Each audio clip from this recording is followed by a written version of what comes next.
ಕನ್ನಡ ಇಂಡಸ್ಟ್ರಿಯಲ್ಲಿ ಗೆದ್ದ ನಿರ್ಮಾಪಕರ ಲಿಸ್ಟ್ ಎಷ್ಟು ದೊಡ್ಡದಿದೆಯೋ ಅದಕ್ಕೆ 1000 ಪಟ್ಟು ಸೋತ ನಿರ್ಮಾಪಕರ ಲಿಸ್ಟ್ ಇದೆ. ಸೊ ನೀವು ಮೊದಲನೇ ಸಲ ಎಂಟರ್ ಆದಾಗಲಾಗಲಿ ಇನ್ವೆಸ್ಟ್ ಮಾಡೋವಾಗಲಿ ಹೆಂಗಿತ್ತು ಫೀಲಿಂಗ್ಸ್? ಅಂದರೆ ಭಯ ಆಯಿತು ಅಂದರೆ ನೀವು? ಅಲ್ಲ, 100% ಭಯ ಆಗುತ್ತೆ.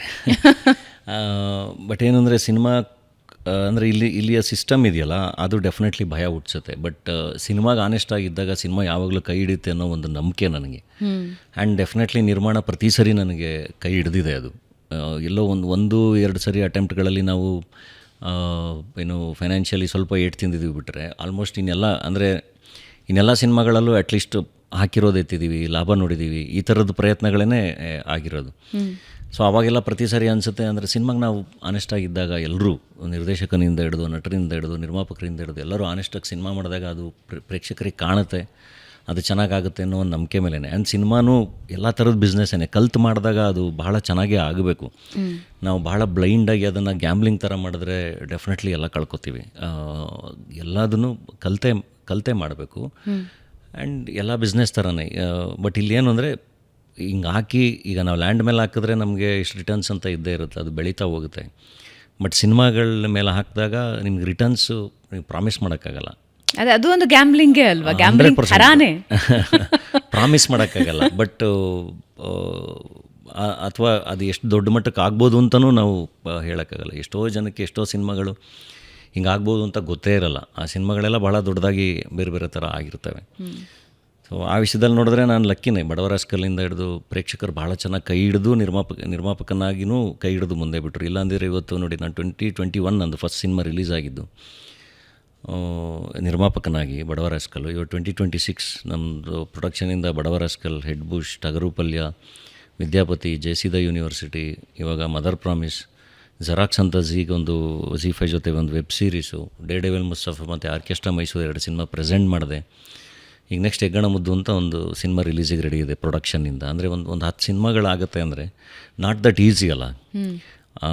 ಅಂದರೆ ನಾವು ಒಂದೇ ಸಿನಿಮಾದಲ್ಲಿ 100 ಕೋಟಿ ವ್ಯಾಪಾರ ತೋರಿಸ್ದಲ್ಲೇ ಇರ್ಬೋದು. ಬಟ್ ಅಷ್ಟು ಸಣ್ಣದೆಲ್ಲ ಸೇರಿಸಿದ್ರೆ ಅಷ್ಟು ಏನೋ ಒಂದು ಟ್ರಾನ್ಸಾಕ್ಷನ್ ನಡೆದಿದೆ ಅಲ್ವಾ. 100 ಜನ ಕಾರ್ಮಿಕರು ಕೆಲಸ ಮಾಡಿದ್ದಾರೆ, 100 ಜನ ಟೆಕ್ನಿಷಿಯನ್ಸ್ ಕೆಲಸ ಮಾಡಿದ್ದಾರೆ, ನಟರು ಕೆಲಸ ಮಾಡಿದ್ದಾರೆ. ಸೊ ಅದು ಕೂಡ ಬಹಳ ದೊಡ್ಡ ಕಾಂಟ್ರಿಬ್ಯೂಷನ್ನೇ. ಸೊ ನನಗೆ ಒಂದೊಂದು ಸರಿ ಅನಿಸೋದು, ನಿರ್ಮಾಪಕ ಆಗಿ ಯೋಚನೆ ಮಾಡಿದಾಗ ಎಲ್ಲ ಇದು ಒಂಥರ ಥ್ಯಾಂಕ್ಲೆಸ್ ಜಾಬ್ ಅನಿಸ್ಬಿಡುತ್ತೆ. ಅಂದರೆ ನೀವು ಅಪ್ರಿಷಿಯೇಟ್ ಮಾಡೋಕ್ಕಾಗದೇ ಇದ್ರೂ ಅದನ್ನು ಪ್ರತಿ ಸರಿ ಅದನ್ನು ತಡೆಯುವಂಥ ಪ್ರಯತ್ನಗಳು ನಡಿಬಾರ್ದು ಆ್ಯಕ್ಚುಲಿ. ಸೊ ಆ ಥರದ ಪ್ರಯತ್ನಗಳು ನಡೆದಾಗೆಲ್ಲ ಏನು ಪ್ರಾಬ್ಲಮ್ ಇಲ್ಲಿ ಅಂತ ಅನಿಸುತ್ತೆ. ಅಟ್ಲೀಸ್ಟ್ ಮಾಡೋಕ್ಕಾಗಲಿಲ್ಲ ಅಂದರೆ ಸುಮ್ಮನಿರಿ, ತೊಂದರೆ ಕೊಡೋಕ್ಕೆ ಹೋಗಬೇಡಿ ಅಂತ. ಬಟ್ ಪ್ರತಿ ಸರಿ ಹಂಗೆ ಆದಾಗೆಲ್ಲ ಐ ಥಿಂಕ್ ಪ್ರೇಕ್ಷಕರು ಭಾಳ ಚೆನ್ನಾಗಿ ಜೊತೆಗೆ ನಿಂತಿದ್ದಾರೆ. ಅಂದರೆ ಯಾರಿಗೆ ಅರ್ಥ ಆಗಬೇಕು ಅವ್ರಿಗೆ ಭಾಳ ಚೆನ್ನಾಗಿ ಅರ್ಥ ಆಗುತ್ತೆ ನಾವೇನು ಮಾಡ್ತಾಯಿದ್ದೀವಿ ಅಂತ. ಆ್ಯಂಡ್ ಆಗಲೇ ನೀವೇ ಹೇಳಿದ್ರಿ ಮಾತಾಡ್ತಾ, ಯಾವತ್ತೋ ಒಂದಿನ ಈ ಎಲ್ಲ ಅಟೆಂಪ್ಟ್ಗಳು ಒಂದು ದೊಡ್ಡ ರಿಸಲ್ಟ್ನ ಭಾಳ ಚೆನ್ನಾಗಿ ಕೊಡ್ತವೆ ಅಂತ. ಸೊ ನಾನು ಕೂಡ 2021 ಇಲ್ಲಿವರೆಗೆ ನೀವು ಸ್ಯಾಟಿಸ್ಫೈಡ್ ಇಲ್ವಾ? ಸ್ಯಾಟಿಸ್ಫೈಡ್ ಅಂದರೆ ಖುಷಿಯಾಗಿದ್ದೀನಿ. ಮೊದಲೆಲ್ಲ ಅಂದರೆ ಒಂಚೂರು ಈಗ ಹರ್ಟ್ ಆಗ್ತಾಯಿದ್ದೆ, ಬೇಜಾರಾಗ್ತಾಯಿದ್ದೆ. ಇವಾಗ ಆ ಥರದ್ದೇನಿಲ್ಲ.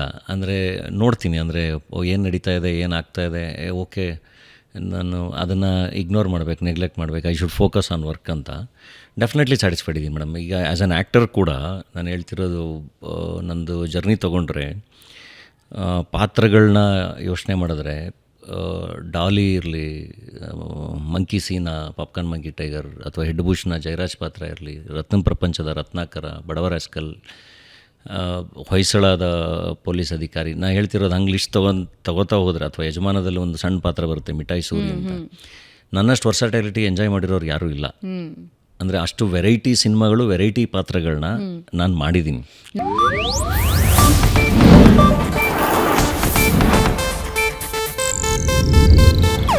ಇದು ಏಷ್ಯಾನೆಟ್ ನ್ಯೂಸ್ ನೆಟ್ವರ್ಕ್ ಪ್ರಸ್ತುತಿ.